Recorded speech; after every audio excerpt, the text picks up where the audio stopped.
Welcome to Season 10 of the Prosthetics and Orthotics podcast.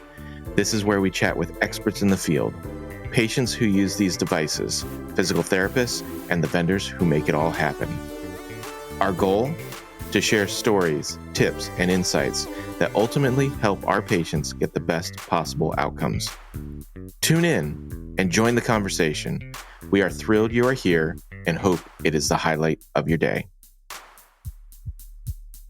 Hello, everyone. My name is Joris Peels, and this is another edition of the Prosthetics and Orthotics podcast with Brent Wright. How you doing, Brent? Hey, man. I'm doing well, Joris. I've got a crazy additive story, and it's not the one that you're thinking of or the one that's right now. I know. I don't want to talk about that one, dude. Talk about the other one. The other one. Yes, the one. So a buddy of mine who is in, I'm not going to say what it is because I mean, it is working, but I don't want him to get in trouble or whatever. But anyway, he's got a robot that does something very important. And he calls me in a panic. He goes, Brent, I've got this small part and it's keeping my whole robot from working. Can you scan it, reverse engineer, whatever you do? Can you do that? So I said, dude, it takes a little bit of time to get multi-jet fusion parts, whatever, ever out. And I'm actually not at my house right now, but if you drop it off, I'm going to get home in a couple hours and I promise I'll get right to it. He goes, oh, that'd be great. Cause I just called the company. It's going to be like the end of the week, maybe next week before they can come, and they don't have the part. They don't know when the part's going to be available. And I said, no problem. So I literally get home. I caliper it up. I have my little Bamboo A1 Mini, $199 printer. I had PLA loaded up because that's all, like he wanted something fast and I just wanted to make sure it fit. I printed one. It took like 35 minutes and I looked at it, kind of compared some stuff. And I'm like, okay, I need to just tweak a little bit and looked like everything lined up well. So I printed two because honestly, there's one pin that had to go through and I thought, man, he's never really done like stuff with 3D printing, but I told him, hey, you're going to have to use a needle or something to get this pin in right. And I gave him two because I thought he was going to screw up the first one and maybe screw up the second one. So I actually printed him a third one too after he picked these up.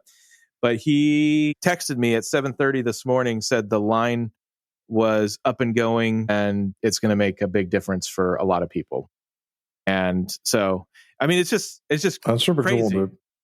So it's, Fusion 360, a set of calipers, a bamboo printer, and literally there's a multi-$100,000 machine down because of this little part, and he's up and going. That's awesome, dude.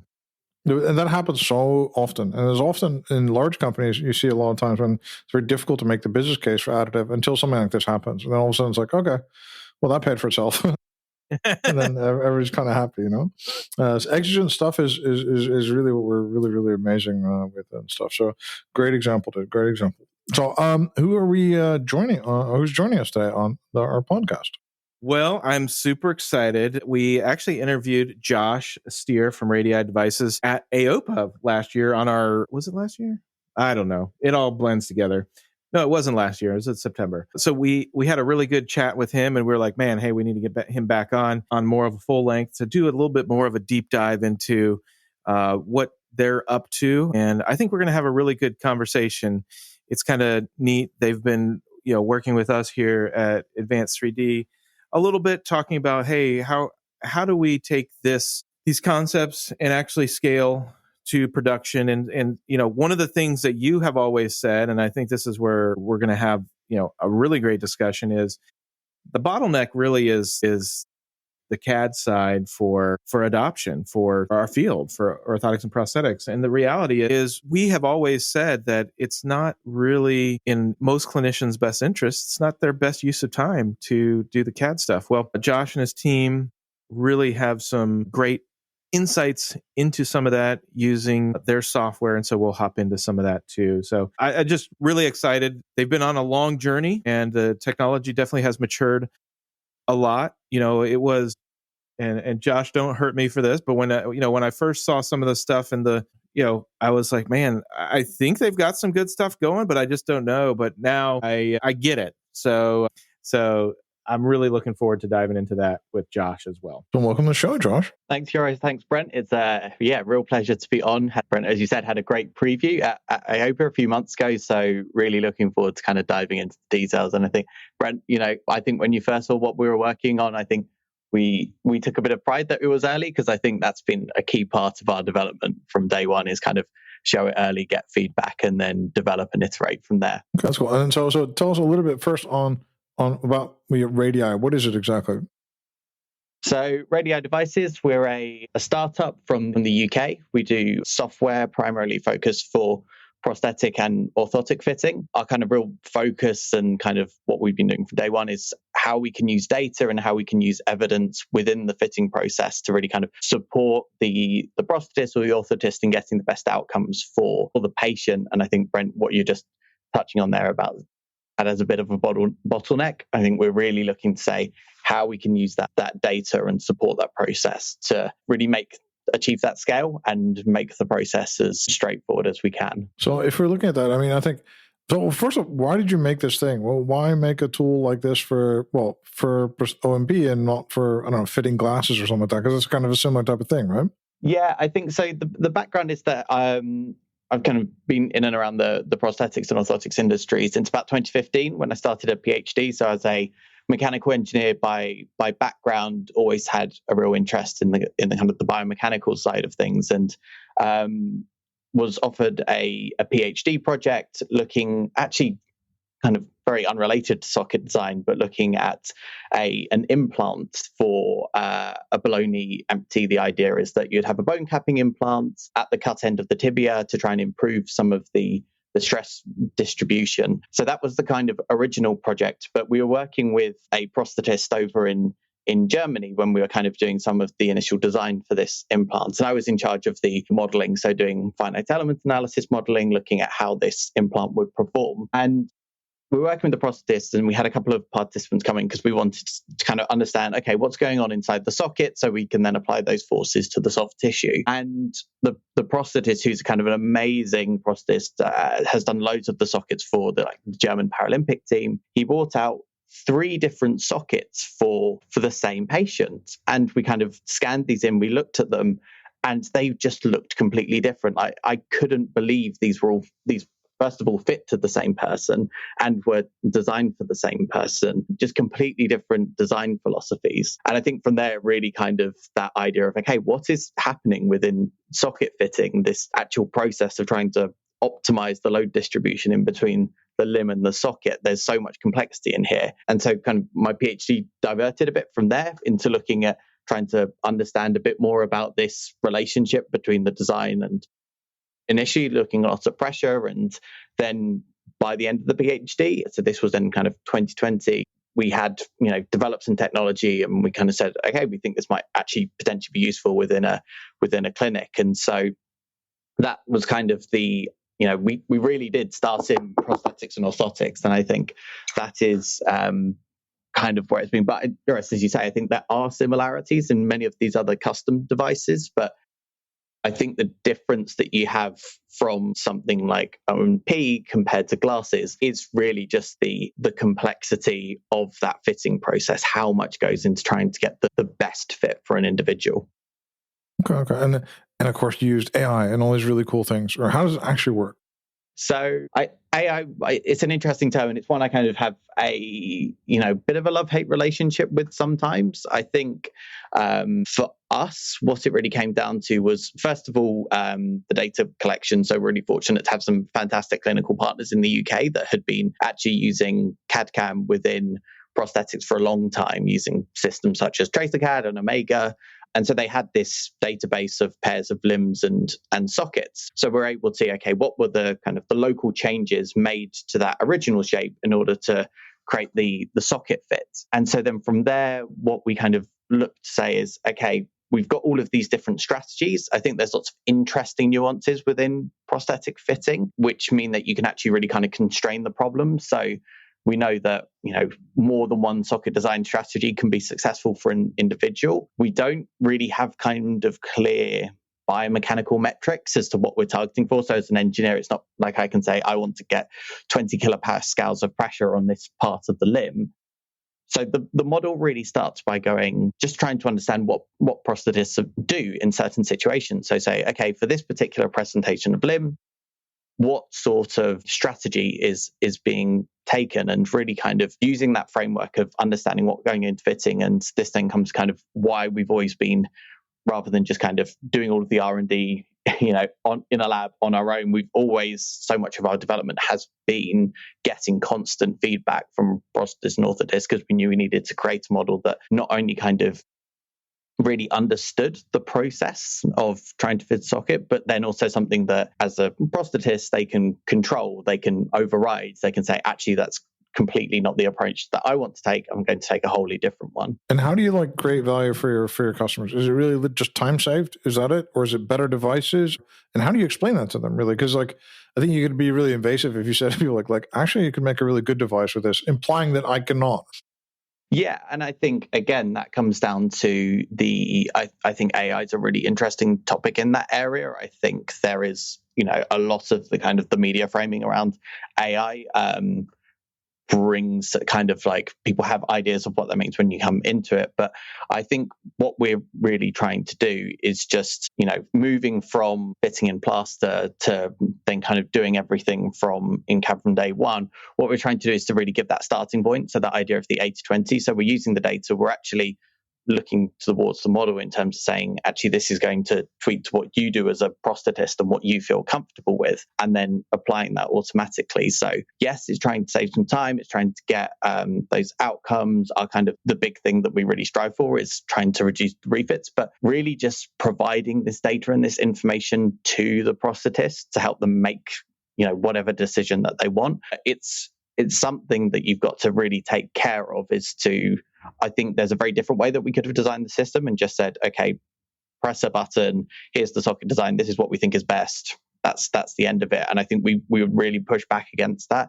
It really is about saying, how can you make these tools useful for the prosthetist as a user, so they can access them, so they can have more information, but they are in complete control and they can override them across the whole process, because you are dealing with the fitting, which is so much the value that the prosthetist brings. And ultimately, no matter what you do with the model, the prosthetist is there with the patient in the room, and that's something that no amount of data is ever going to be able to replicate. Yeah, I'd like you to lean into that just a little bit more. What is the role of the prosthetist? Is it important? Is the software going to take care of it? Will the robots take the jobs of prosthetists? I mean, you've been studying this stuff for, it's almost 10 years now. What are you finding as the relationship of where does the prosthetist fit in? Where does software fit in? And, maybe what does future look like? I know that there's a lot there, but I think for our listeners, I think it's important for people to hear. Yeah, for sure. I think at the end of my PhD, having run all of, hundreds of simulations looking at different socket designs for different individuals, looking at the pressure, the main kind of outcome that I had was that I don't really understand how any socket manages to fit. A colleague of mine in the same lab did some testing where they were applying pressures onto, I was one of the participants, onto my calf and that of others. And the pressures that the residual limb is able to tolerate within a socket, and for then it to actually for it to be comfortable and to do kind of unbelievable feats on it almost from a biomechanical perspective. You look at the numbers and you think this shouldn't work, but it really does. So I think if I look at as a kind of an engineering problem, I think that what prosthetists and orthotists are trying to achieve in putting so much load through different parts of the limb that were never really designed to tolerate that load is just an incredible feat of knowledge. There is so much knowledge built into that. And I think for us, it's really about saying, okay, fitting a socket is really difficult. I describe that as a really difficult technical scientific problem. And you want to almost be throwing everything you possibly can at that. So that's how we've always viewed it. We've always said we want to give prosthetists and orthotists the best possible tools to help them achieve this really difficult outcome, which is taking, all of someone's body weight and putting it through soft tissues in the lower limb that were never designed to take that load. And so I think it always has, for us, the way that we see it is that it's always led by the prosthetist. It's all about creating tools to support them and ultimately to make their life easier, allow them to see more patients, allow them to access more information about what strategies have worked before, what have worked for them, meaning that they don't have to go through so many clicks in the software. It always comes down to giving the prosthetist more support within that process. And on the model itself, we've done a clinical study in the UK on this, where we actually looked at how the model would perform on its own, because we really wanted to see, how the model would break and where its issues were. And the study went really well, really great data from that. But my favorite outcome from that study was one participant who had a really sore area on their limb, and the software had no idea that there was a sore area there. So it loaded pressure on there. It said, okay, right, we'll do that. And so the socket wasn't comfortable in that particular area. And the reason that's my favorite is because it just shows that you always need the prosthetist leading this process. And it's always about them being in front of the patient and just having this as a tool to enable them to achieve the outcome that they want for their patient. Can you also dive into, you mentioned it a little bit, that the importance of the data, but the data doesn't tell the whole story. But as and I can say this because I'm a prosthetist, right? We are notoriously bad for getting data, right? So we don't necessarily like to try to quantify it, but at the end of the day, it is a compilation of data, whether we like it or not. It could be, subjective, objective, that creates this prosthesis. And so what you guys are doing is really trying to, help the prosthetist with some science and data to go along with expertise. Is that a fair summary? Yeah, I think that's a really good summary. It's just about providing that as another piece of information that goes in, and also that information is embedded within a useful tool as well. So there's two parts of it. It's first of all about, we can collect the data, but one of the challenges in the industry as a whole is that the data is kind of very complex. It's not a nice Excel spreadsheet. You've got pairs of these complicated 3D scans. They're all wildly different shapes across the population. And so what we see our role as is we say, okay, we're able to look at this data, we're able to extract useful information out of it and kind of simplify that into a form then such that it can go into the decision-making process. And we can use that to ultimately kind of, as keep saying, support the prosthetist. That's what it's all about. So what is one thing that's been surprising to you in this journey about the data? I know you mentioned that, like the very original one, you said three very different sockets, but they all actually fit the same patient. What are you finding in your data sets? Is there truly that big of a delta? Is there a best kind of fit, like rule of thumb type of thing that you're finding, or there's just a lot of room?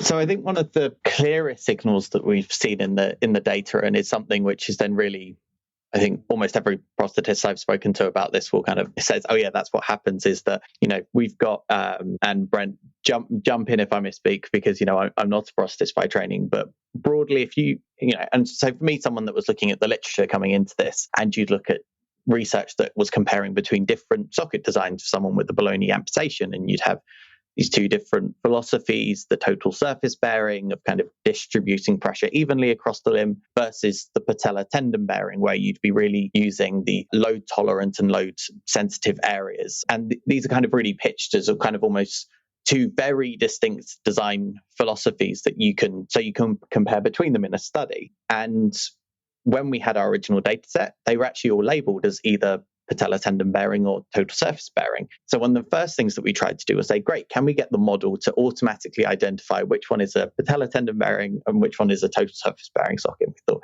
this is going to be really, really easy to do because, we looked at the literature and they should all be very different. The model was terrible. It was unbelievably bad. I couldn't actually believe how badly it performed. And then we really went and looked into the data and kind of looked at the original data. And what was really clear was that actually what was happening in the vast majority of the time was this idea of the kind of the hybrid socket, where prosthetists were taking the best bits of both of those philosophies that they learned in school and applying them to get the best outcome for the patient in front of them. And speaking to prosthetists, that's exactly what they say. They say, yeah, we learn these kind of philosophies at school, but then as we go into practice, we then really kind of learn what works in different cases and ultimately kind of borrow from different parts in order to get that socket design. And that's something which has been quite anecdotal, but something that's just incredibly clear within the data. And why that's quite exciting is that you don't have to create a model which kind of deals with these two sockets as completely separate entities. You can have it something that more looks across the whole of Bologna socket design in order to try and get the best outcome. Yeah, and just out of curiosity, are always taught that we need to unload specific areas and load specific areas in school. Are you finding that in your model itself, or are you finding that actually almost everything can take a little bit of load, or what are you finding? I think we kind of find that both can be true. I think you do see that those certain areas, if you create a socket where certain areas can take a bit of load, and you can get one particular outcome, but then if you want to distribute the pressure kind of over everything, you get another outcome. And actually, the way I see it is that you're potentially kind of optimizing there for different things, and in different use cases, one might be more appropriate than the other. So I think what the model and the data has really showed is that all of these approaches are valid. It's just about using the data to say, okay, kind of a wisdom of the crowd approach. So what do most prosthetists do in this situation? What's the strategy that they most often use? And then once you kind of pick that strategy, how can you really optimize the data within that? How can you really look to try and hone the outcome that you get? So I think it almost goes right back to that first idea of those three sockets, that there are different approaches to making what is a good socket, because that's not if we look at other areas of medicine, if you're trying to diagnose something, you've very much got this idea of someone has the disease or they haven't. Whereas in prosthetics, you've got far more subjective measures that you're constantly dealing with. You're doing it based upon kind of outcomes in terms of how the patient perceives the limb. And so therefore, you don't just have these really kind of clear yes or no answers. There are kind of multiple ways to get the same thing. I think that the way that I always like to look at the problem is a bit more kind of like maybe Google Maps or something, where you're trying to get to a destination, which is a good socket, and there are multiple possible ways that you can get to that destination. You can take one road or you can take the other. But if you take one road, you then want to try and get the best route going in that direction. So that's kind of the frame of reference that we often use for thinking about socket design, rather than something purely from a kind of a medical environment. So, but making this model is fairly intensive. It's not just one set of data, right? Because it sounds like, okay, so you've got the input data, so whether it's scan data or a cast data, then you have the data of the rectification, and then you have the data, did it work for the patient? And I'm sure I'm missing a whole lot of other things, but that's really the lift that you guys are trying to lift, and that's a lot of work to get all that together. Yeah, the initial data in particular, again, we were very fortunate to have a incredible partner in the UK that had been curating this data set for a long time. Without that, we wouldn't really have been able to build this in anywhere close to the time that it's actually taken us. Because this, although I've been in the space since 2015, this effort really only started in kind of end of 2021, beginning of 22 to really train up the model. Yeah, without that initial data set, it would have taken a lot longer to kind of really get to the point of where we are. But actually now we've got a framework. Now we've built that initial model. We understand the architecture. It becomes a lot more straightforward in terms of expanding the model, training it, testing it. A big thing that we really want to do is understand kind of different approaches, regional approaches as well. What are these different strategies? How are they useful? Can we actually really tweaking the model so it's then providing very much personalized suggestions for the individual prosthetist? Because if you've got one prosthetist who really goes towards one type of design and that they're absolutely brilliant at that type of design. They understand all of the nuances inside and out, and they always get a good outcome with it. Even though the statistical data looking across all prosthetists might say that actually a different approach is better for that patient, you're probably not going to get a better outcome for that prosthetist because you're trying to make them do a socket design that they're not comfortable with. So I think that's why, really understanding, what the divergence is in between different prosthetists and different regions and different strategies, different where they've been to school, all of these aspects. That's that kind of next level of what we're now starting to see within the data, and that's the kind of data you can only collect with scale, really. So also, I mean, you kind of mentioned it. Did you guys look at some of the historical documents, going back in history just a little bit to read up and glean some of that? Yeah, and I think, again, that was kind of, particularly during my PhD, that was a huge part of actually getting to where we've got to now. And it really informed the selection of the model and how we kind of approached it. I think there was definitely a way where we could have said, okay, there was some amazing kind of AI models out there, amazing technologies. And what these models are very good at, I would describe as saying, you can give them quite messy input data, but if you give them enough, they'll kind of like just brute force through it and they'll find the signal and they'll give you an outcome.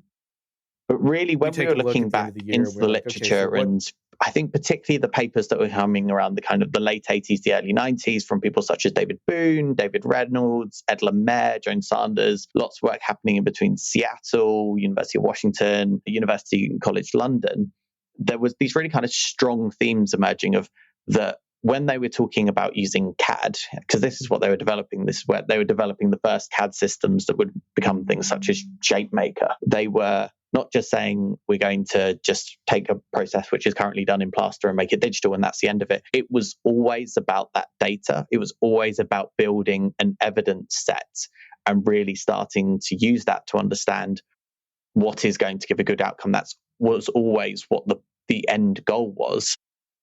And I think, looking at that, we then kind of said, actually, maybe CAD hasn't quite lived up to that, those kind of original goals of this work. But some of the kind of the ideas and the foresight within those papers was really instructive in terms of us thinking about this as a problem and looking at what are the strategies that we can use to break down this data, what hasn't worked previously. So I think we were that. There's just this really rich vein of about 10 years worth of papers where the ideas behind what they were trying to do were just way beyond what could be achieved with scanning technology and data processing at the time. And is there a way for you to also get like stuff like data, like how happy patients are, how they feel with it? Because that's really important, I think, in the relationship usually. Is that a way to get it in your model, how robust it feels or how comfortable it is, that kind of thing? Or do you want that even, or is that something for later on? It's definitely something that we've won. And I think, again, when we designed the model, one of the key things was that we wanted to be a model that we could build on top of, so we could plug in new pieces of data, and we wouldn't have to completely overhaul how the model worked in the architecture. We would just be able to add that data in, and that would then kind of, change the weightings within the model. And so that's definitely that next step. I think the way that we see it is we're kind of almost starting from a space of there's no real structured way of collecting any of this data around socket fitting at the moment. There are kind of pools of data here and there, but there's no consistent way of looking at it and analyzing it. So I think the model that we've got at the moment is kind of our foundation model. It's that first step, but there's so much more that you can look into in terms of what else can be integrated. And I think, patient outcomes are a huge part of that, not just patient outcomes there and then during the kind of the diagnostic socket fitting, but actually, how's the patient doing after 3 months? How are they doing after 6 months? Are we able to see that some sockets maybe are, influencing volume change, for example, or long-term outcomes? They're really interesting looking at as well kind of data for someone that's having their first socket, so mainly only had an amputation, say, 3 months ago, looking at how their limb is kind of rapidly changing over time and saying what sorts of sockets are for that. There's enormous amounts of potential data that we can start to include, but it all starts from that kind of base of just understanding, creating a language to really understand socket design and say, here are the output parameters that ultimately go into creating a socket. And then the more data that you put in, the more kind of categories of data. That's what's going to give more personalized models kind of down the line. And we often hear like kind of talk about like, we kind of contrast the full-on CAD. Should you learn full-on CAD? Or should I have like a push-button wizard which will kind of own all the data and I won't learn anything from it? Is there a third way as far as you're concerned in this kind of element, and then doing this in a very, very different way than those two extremes? Yeah, I think so. And I think but it needs thought. And it kind of almost goes into the AI question. It's not just trying to throw a really powerful brute force at it. It's really bringing that care and that design into the architecture and we spent a lot of time working on the model architecture to really say, how is a prosthetist going to be able to use this and actually drive this, and when they make different decisions, how is the model going to be able to update based upon that new information? I think one of our outcomes is it would be really nice if this was an outcome, was that actually by presenting socket design in this way, by kind of going through that process of fitting, actually it will open up more conversations about the causality and why different socket designs are being picked, because suddenly there's a common language that everyone can use and there's a framework. So yeah, I think to me that balance of where do you want to bring in some automations versus where do you want to kind of allow that full customization, that balance and working through that process, again, is a really big part of what we've been working on, I think. And even I think the term CAD within a prosthetics and orthotics space is probably maybe one that needs kind of updating or splitting within additive manufacturing, because traditionally when CAD/CAM was talked about within prosthetics, it would be the output would then be a CNC carver, and then the sockets then being laid up over the top of that mold, kind of the output would always be very similar. There was a standard manufacturing process for that, but additive has really kind of opened up this whole other design window in terms of what I'd almost call the product design aspect. You can get a socket from one place that looks completely different to the other ones based upon the design decisions that have been made within how you kind of shape certain things. And that then goes into making sure that the socket is strong enough, making sure that it's lightweight enough, and performance. It's really much more of that design optimization. And I think that's where, from a CAD perspective, you're looking at those really powerful kind of high-end CAD programs that you need in order to create that engineered part. And then there's the kind of what has traditionally been known as CAD/CAM within the space, which is doing rectification within a digital environment based upon a 3D scan. And those two elements, you're both manipulating the shape but actually there's a very different skill set that goes into them. They've got very different kind of outcomes, potentially different users, unless you're someone like Brent Wright that's kind of mastered both aspects across the whole process. But the work that goes into that and the fact that different softwares are awfully needed means there is this kind of interesting passover point in that whole kind of digital process. And I think that's only going to become greater as additive manufacturing kind of continues to scale within the industry. The software, what can be done, gets more advanced. All of these different features, such as lattices, variable materials that you're seeing, which can really be used to drive those improvements in patient outcomes from a socket design side of things. And if we're looking at this, I mean, how do you see about like for example, the scan data, right, and the input of that? Do you expect that to get better all the time? Do you want to go to iPhones? Do you want to, or do you see that as somebody else's challenge? Yeah, I think for us, scan data has been where we spend most of our time. That's a lot of our work in terms of algorithm development definitely goes into taking those 3D scans and actually trying to get the best outcomes with them and really normalizing them so that we're not reliant on one particular scanner in order to run it into a model. We can accept scans from different places. It depends on what device specifically we're talking about within the prosthetics and orthotics space. But I think we're definitely getting to a kind of key inflection point where I think in this space you can get too good a scan. And sometimes actually if you get a really high density scan of someone's limb and the limb, it's soft tissue, it changes shape, it swells up and down during the day, there isn't really it's not a machined part. There isn't an absolute truth of what the limb size and shape is. It is variable. So these a scanner that's going to be up in the high tens of megabytes as an STL file and has hundreds of thousands of points and 0.1 of a millimeter accuracy, potentially you're adding in a lot of computational power, but you're not necessarily hugely improving the outcomes. Now, I think a few years ago, some of the phone scanners, they definitely weren't at that level of accuracy that you'd be able to create one of these devices. I'm seeing it, you're really seeing it now starting to come to a point where actually it is getting within that window. I'm not the person to be able to say exactly what the window is. I think that's something which each prosthetist kind of makes that judgment themselves in terms of what they get good outcomes. But that increasing focus on low cost scanners is definitely something that's massively kind of benefiting the industry and what we're trying to do in terms of increasing that accessibility. And I think many of these scanners are kind of very close to being there, or frankly are already there. I know huge numbers that are using scanners like home and having great outcomes within the space. So yeah, that was going to be my question, Joris. You stole my thunder there a little bit on the scanning and the inputs of scanning, but I'll forgive you this time, I guess.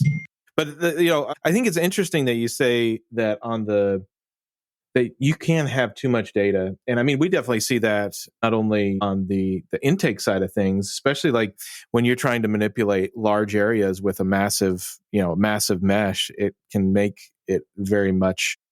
So I can't even imagine when you actually try to bring it into some sort of algorithm like what you guys have. I mean, the other part is you can have too much data on the other side when it comes to the output.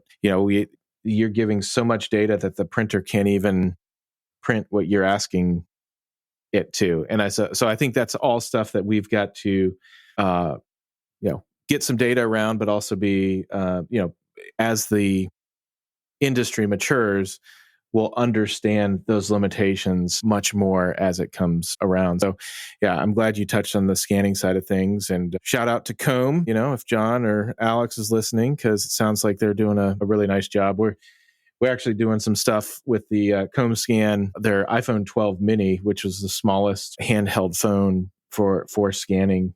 I think that's been around, and we've just been having great results with that, even though it's 4 generations old, but it actually has the best hardware, which is kind of goofy, but I think that's neat. So after scanning though, what is the most important part that you feel is kind of next when the clinician starts interacting with your model? Yeah, I think it does really all start with the scan. Actually, on that too much data, too fine a scan point, we actually run, when someone imports a scan into a big part of our data pipeline is that we have a remeshing tool that brings it into a mesh density, a mesh structure that we know works and we're happy with. And I can tell you for many of the high-end scanners, it's not upsampling, it's downsampling.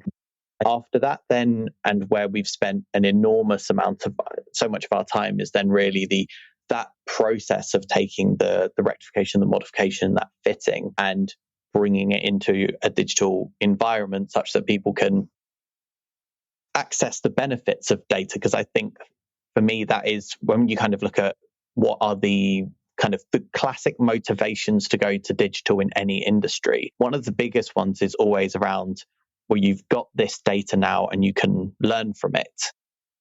And I just don't think that's just not really been there until now. It's just been, how can we replicate our plaster process in software, try and do exactly the same thing rather than saying, okay, this is different. You don't have that idea of being able to kind of hands-on with the plaster and shape it. You've lost that. You're always going to have lost that by moving to digital. But what can we gain instead? And are those kind of benefits actually able to kind of make up for the kind of the lack of the hands-on on the plaster? So really then going into the rectification, the fitting, and saying, how can we make sure that this process is delivered in a way where the prosthetist is in control, is able to get the outcome that they want, but they're not having to go around and kind of making these fine sculpts and trying to use their mouse to get exactly what they want.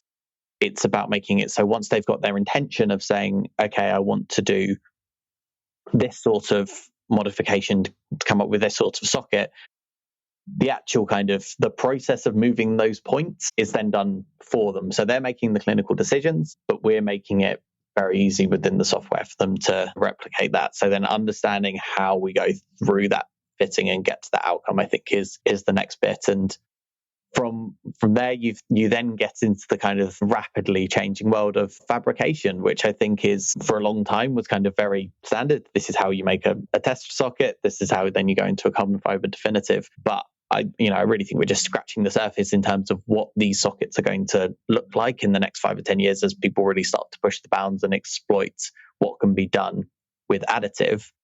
But creating those sockets at scale is probably going to need a whole different approach to what's being done before in terms of automation, because you're then trying to automate something into to go, okay, how can I take this socket bit shape and make it into a full product as a socket with its own kind of design language and life, depending on where it's come from. So I think that, to me, is the thing where we're going to see huge amounts of change and progress.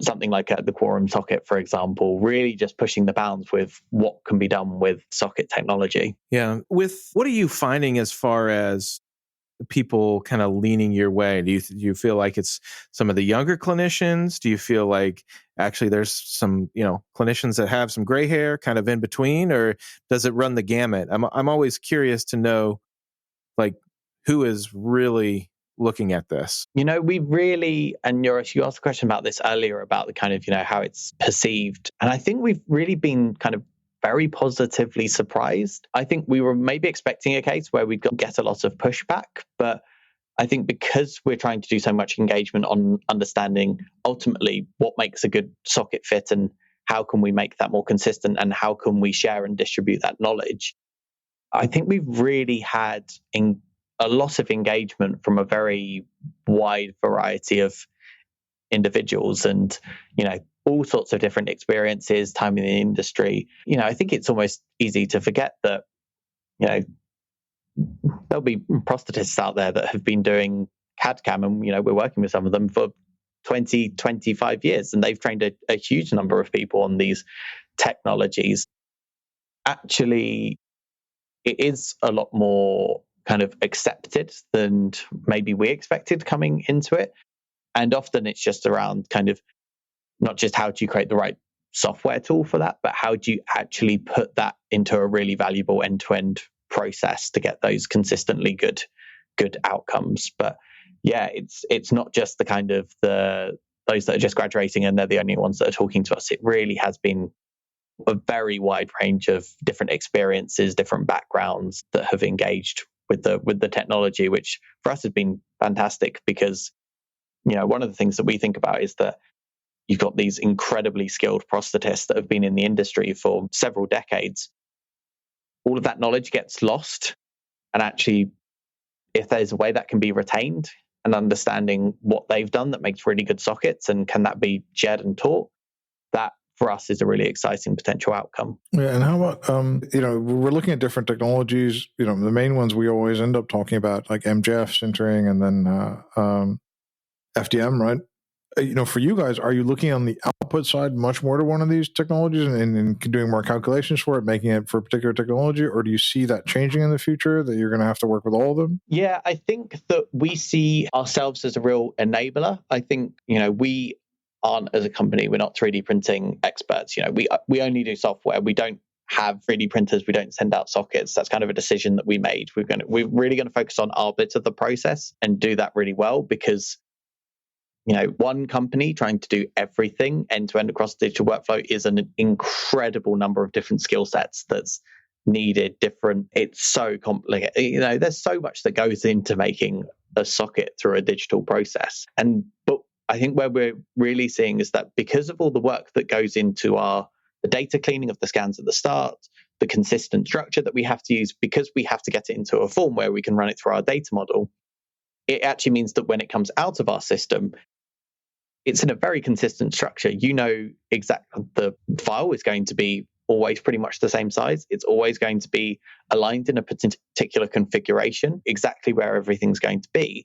And so that consistency then makes the next step of the process in terms of that automation for actually kind of getting it ready for 3D printing. So whether it's, a basic level thickening, adding in a distal end connector, but on the advanced side, adding in all of these different lattice structures, variable stiffness materials, they are all based upon having a really good input data. It's that kind of garbage in, garbage out. And what we're trying to do is we're doing a lot of cleaning of the original scan so that when it goes into that process and it can really start to be automated for these different technologies, actually they know that, okay, if we've got a file that's coming from a Radiide system, we know that it's going to look like this, and that's going to enable us to automate. And that's ultimately what's going to be able to then the next stage of the process takes up and scale up. But I think, yeah, we very much see it as all of these, the kind of the selection of the 3D printing technology and the ultimate design of the device that comes from that 3D printing technology, because depending on that technology, you're going to design your device in a different way and it's going to have a different purpose. We see it as it's our job to make sure that when it goes into that process, it's set up, it's optimized, and that we can easily integrate with those. So from the prosthetist's point of view, it becomes a really seamless experience. So we talk a lot about intellectual property, whose is what, and that sort of thing. And it sounds like, I mean, where you're going is more the intellectual property is what belongs to, or what makes a good fitting, right, with the clinician, and your tool is the helper to help them make good decisions. What do you say to what is intellectual property, maybe what isn't, and then what is for the greater good as well? Yeah, it's a really interesting question as you kind of look across that whole span. I think the way that we've always seen it is that the input data, so the scans, the socket designs, those raw ones themselves, they're not ours to own. A big part of what, if you look inside our data model, it's not just got loads of kind of limbs and sockets floating around. What we do is we analyze those scans and we extract the measurements and the kind of the bits of data that we need from them. And that's what's then used to train the model. But then the original files get kind of released back.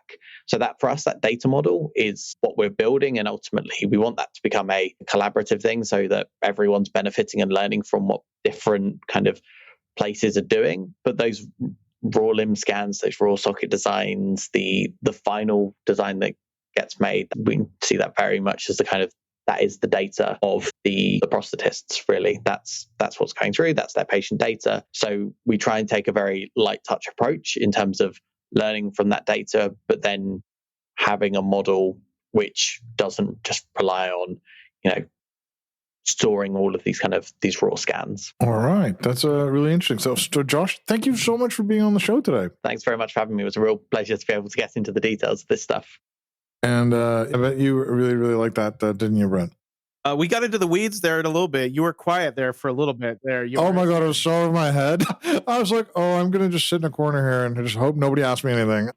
No, it was great. And Josh, thank you for sharing your journey and really being an advocate for our industry profession as well. Like, I find it refreshing to see, like, hey, this is really an interdisciplinary type of thing. It's not an engineer that's looking to replace prosthetists and then prosthetists. How do we work together to get these good models and really create great outcomes for our patients? I think that's what it's all about. I just really appreciate that's the direction that Josh and his team are looking at as well. Yeah, for sure, Brent. I think from an engineering perspective, I think prosthetics and orthotics is the best way to describe it, is as humbling, particularly when you get into the socket design. It really kind of challenges your assumptions of how you look at engineering problems. And it is that kind of real interdisciplinary work that is what kind of continually attracts people to look at it and say, okay, how can we try and solve these incredibly difficult problems by working together and coming up with these different approaches to get those great outcomes. Awesome stuff. Hey, anyway, thank you, Josh, for being on the show today. Thank you, Brent, as well. And thank you for listening to another episode of the Prosthetics and Orthotics podcast. Have a great day. And that's it for this episode of the Prosthetics and Orthotics podcast. A special thanks to Josh Steer for sharing about Radiide. If you want to know more about his company, check him out online, follow him on LinkedIn. If you enjoyed this episode, please share it with your friends and leave us a review. It would mean the world to us. And until next time, we'll see you on the next episode.